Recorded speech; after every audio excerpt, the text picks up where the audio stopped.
La semaine dernière, quelque part dans un lieu secret en Ukraine, un missile rose s'est élevé dans le ciel. La vidéo ne dure que quelques secondes, mais ceux qui s'y connaissent t'ont compris. À ce moment-là, ce missile n'était pas en train d'attaquer quoi que ce soit. Il a été conçu pour faire le chemin inverse, monter et abattre d'autres missiles en vol. Je parle des pires que la Russie possède. Les Iskander.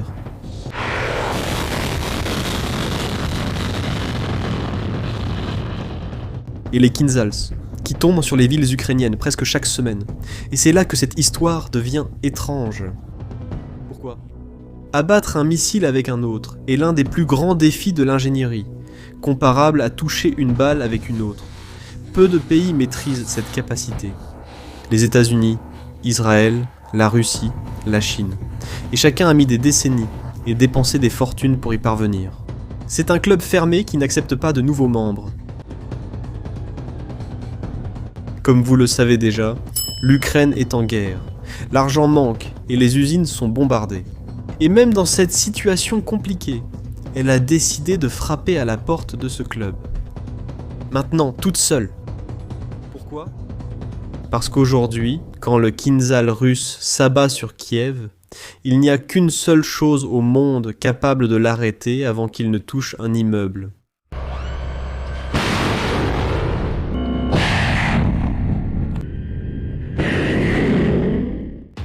Le missile Patriot américain. Mais il y a un problème. L'Ukraine vient de découvrir quelque chose de très préoccupant à propos de ces missiles.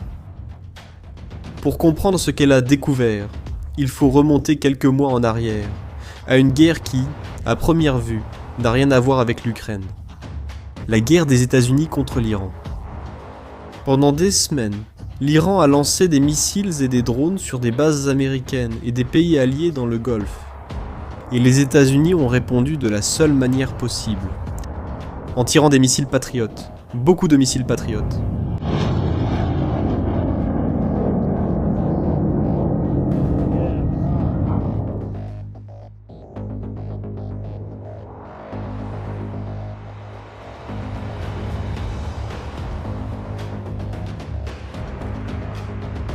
En un peu plus d'un mois de guerre contre l'Iran, les États-Unis ont utilisé plus de la moitié de tout leur stock d'intercepteurs Patriot. Entre 1000 et 1400 missiles, en 40 jours, et il n'y avait pas que les Américains. Selon les estimations des analystes, les stocks combinés de l'Arabie Saoudite, des Émirats, du Qatar et d'Israël ont chuté de près de 90%. Maintenant, pense à ce que cela signifie pour un pays qui vit sous des attaques de missiles depuis 4 ans. L'Ukraine a toujours dépendu de ses intercepteurs et a soudainement découvert que le propriétaire du stock en avait dépensé la moitié dans une autre guerre. Les livraisons à l'Ukraine ont ralenti. Certaines ont été suspendues. Un analyste militaire occidental a résumé la situation sans aucune diplomatie. Des intercepteurs comme le Patriot, oublie. Les Ukrainiens ne vont pas en recevoir. Mais la phrase qui a le mieux capté ce moment est venue de l'intérieur. Dmytro Kuleba a été ministre des Affaires étrangères de l'Ukraine.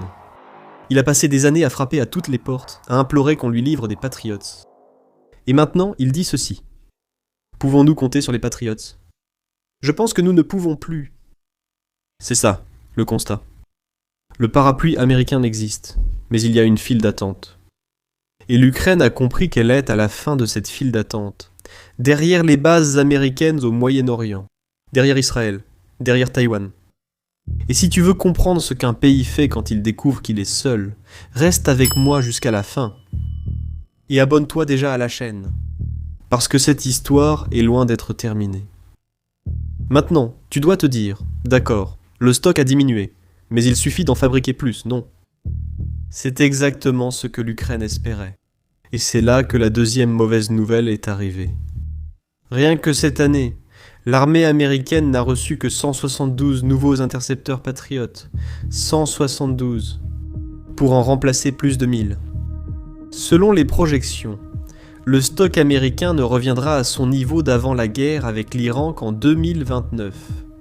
Oui, c'est bien ce que vous avez entendu. Considérez ceci.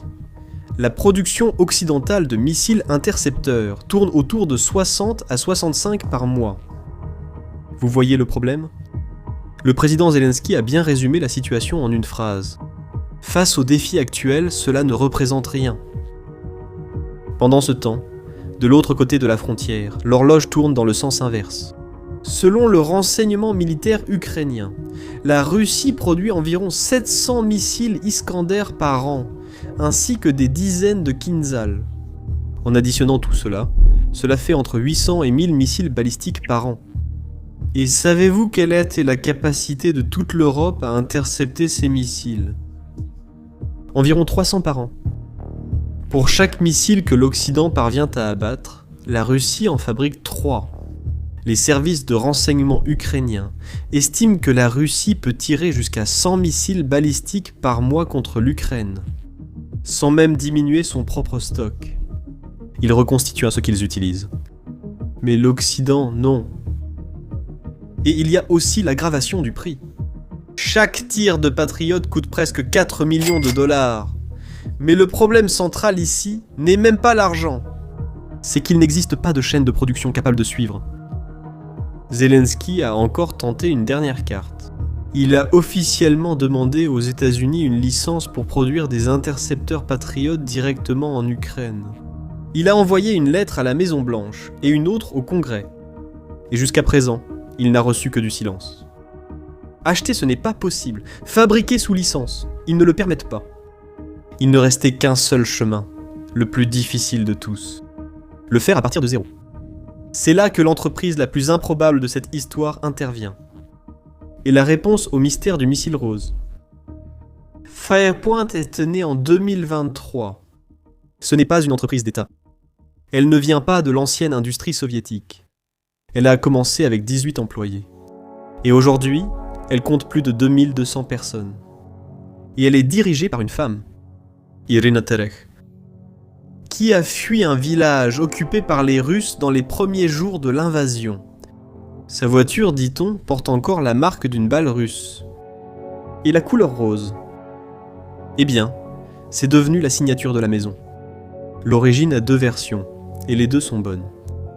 La presse américaine a raconté que les premiers missiles sont sortis rose Kagnon, à cause d'une erreur à l'usine, et que l'équipe a décidé d'adopter cette couleur.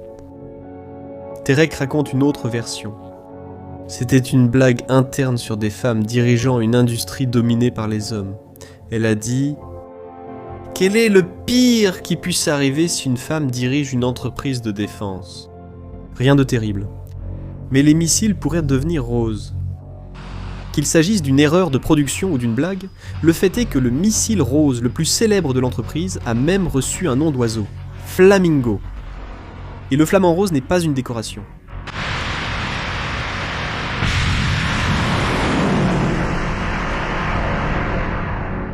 En février de cette année, des missiles flamants roses ont frappé l'usine de Votkinsk, à 1400 km, à l'intérieur de la Russie. Et Votkinsk n'est pas une usine ordinaire. C'est là que la Russie fabrique ses propres missiles balistiques, y compris les Iskander.